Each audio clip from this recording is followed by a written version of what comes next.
The Unforgettable Night by Purnima. It rained profusely for 3 days. I could hear the thunder and the shatters outside my house. The lightning passed through the glass pane into my living room as I sat beside the fireplace involved in a book.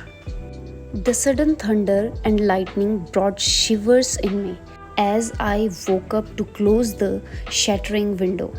I peeped out to see the darkness stretched for miles apart. The trees were swaying from left to right, enjoying the showers of the night.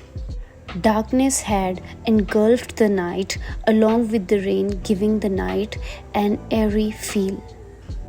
I sat alone by the fireplace on my chair rocking, feeling the coldness of the night. All of a sudden, the powers went off. I was also engulfed in pitch of darkness, sending me shivers through my body. As I woke up to get the candle from the kitchen, my legs won't move a further. It was stuck there in fear of darkness. I brought in courage and moved forward, humming a tune to myself to forget the fear that had fully engulfed me by now. With the mild light of my mobile phone, I started looking out for the candle.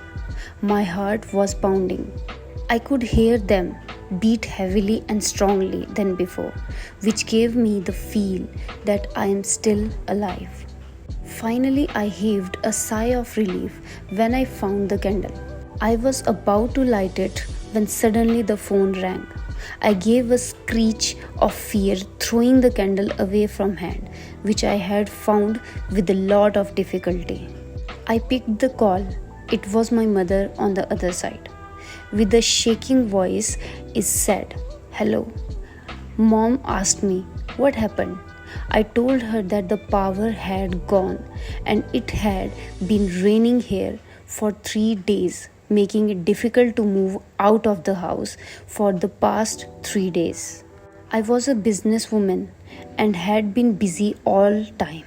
Since I was tired of my hectic life, I thought I would take a break and spend my days in Ooty, where I had hired a cottage to stay for a few days. My mom was in London right now. She had gone there as my sister-in-law was delivering her first baby, otherwise my mom would have been with me right now. This point of time, I missed her a lot. I always had a phobia for darkness and it grew even more now. A cottage was beautifully designed amidst of a rubber estate. We usually hired a different cottage for the holidays, but this time, since this plan was made suddenly, I could not avail that cottage, so had to take up this one. My mom's call gave me a great sigh of relief and my fear has disappeared. I regained my strength again and searched for the candle, lit it. I took the lighted candle in my hand and started moving to the living room. My shadow seemed larger than normal, making me fear of my own self. I peeped out of the window. It was a full moon day. The scene outside looked awesome. The moon was smiling from between the trees, which swayed heavily in the wind. The sound of the rain grew louder, symbolizing that the rain had become heavier and it showed no sign of stopping, which meant that I would have to sit in the darkness for a longer time. I went back to sit near the fireplace. My own shadow was giving me fear. I just wanted to escape this fear, so I decided to sleep with the hope that the rain would stop by the next day and I could go back home. As I lay down on the couch, within minutes, I fell asleep. It was a loud screech which woke me up around midnight. The screeches brought in shivers to me, I opened my eyes and felt that it had stopped raining, but it was still dark all over. I lighted the candle again and peeped out of the window. All I could hear were the dogs howling. I cursed them for that. Do they need to howl at this time only? My heartbeats grew louder. I could clearly hear each and every bit of it. Again, a shrill sound of someone screeching loud reached my ear. My blood froze. Was I dreaming or was it real? No, it was real. Someone was screaming loud somewhere far away. I trembled with fear. The sound of the dogs howling brought me sweats even on the cold night. I ran back to the couch, pulled my bedsheet up, and lay down trying to forget the fear, but it was not going to leave me. The shriek grew louder and more intense. I started to tremble. I could feel huge beads of sweat running down my forehead. My heart was beating faster now. I felt that my heart would stop beating now if it ran so fast. I picked up the courage and slowly walked towards the window and moved the curtain to peep out. My heart missed a beat and I gave a louder shriek than the one I had heard before. The powers came on at the same time. Maybe God had sensed it, that if he left me like this anymore, I would die of fear. A girl was standing just outside my window, blood stained.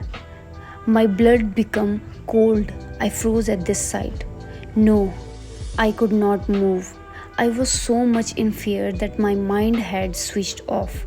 Remembered the stories my colleagues had told me before I booked the cottage. They had told me that a young girl had been murdered brutally by her landlord and that her ghost was still there roaming, awaiting his arrival to revenge on him. Many people who have stayed in this cottage have told that they have heard the screams and shouts of a girl far away, and they believe that the blood-stained girl even keeps knocking at the door, sometimes crying for help. And after many such incidents, people stopped renting this cottage, which was why I could find this cottage at a very reasonable rate. I never believed in ghosts, and all these stories just seemed funny to me, and I laughed and made fun of them.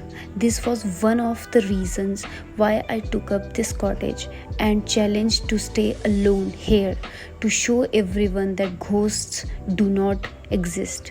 I now thought that I was a fool, and I have encountered a ghost, and the ghosts do exist. How can I not believe I had really seen the girl right in front of me? I gathered courage and moved to the couch, sat there reciting some prayers. I have heard that when we recite prayers, ghosts don't attack us. I could still hear her screams and shout. I closed my ears and sat. I was shivering literally now. No, not because of the cold, but because of fear. The clock struck 1. I could hear the sound of the clock ticking along with the beats of my heart. Thud, thud, thud. No, they are not my heartbeats, but someone banging on my door loudly. As they had told me, it was the girl who was banging my door crying for help. I froze, thinking that the ghost is not going to leave me. I ran and sat under the table as if the ghost was playing hide and seek with me. When one is engulfed in fear, the master of our body, which makes human being superior to animals, gets switched off and does things which sound really funny when you think about it later. I sat under the table thinking that the ghost won't be able to find me immediately in case it entered the house through the door like they show in movies. Thoughts go weird when you're scared. The most brilliant man, like Einstein, would also think such things when in fear. I was thinking of ways to escape from the ghost, but no way was she going to leave me. The bangs grew louder, indicating that she was still waiting outside. I sat under the table for almost an hour, waiting for her to leave. Slowly, and sometimes the bangs stopped, giving me a great sigh of relief. I gathered strength and switched on the lights of all the rooms, assuming that ghosts don't attack when it's bright light. After a long and deep thinking, I gathered my mental and physical strength and planned to open the door to check out if she had left. I walked slowly to the door, opened it a little bit, and found that no one was there. With that, my fear disappeared.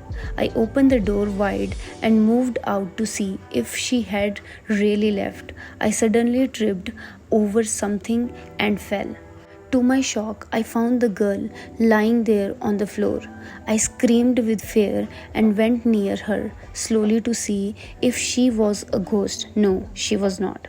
She was just a human being like me. She was badly hurt, and that was why she was bleeding badly.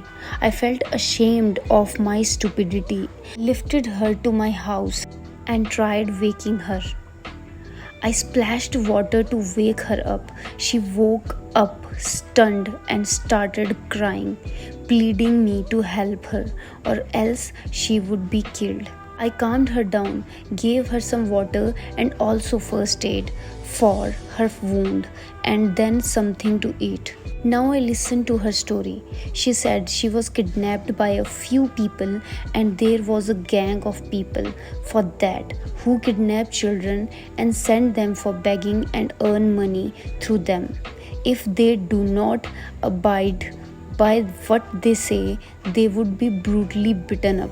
She was the prey to them today and was beaten up just because she refused to do what they wanted. So this made me realize that the shriek which the people used to hear in this cottage was coming from there and not a ghost, as all the people there had thought. They refused to open their doors, fearing that it could be the ghost when they heard cries of help. If they would have done it, then they could have saved many innocent children like her.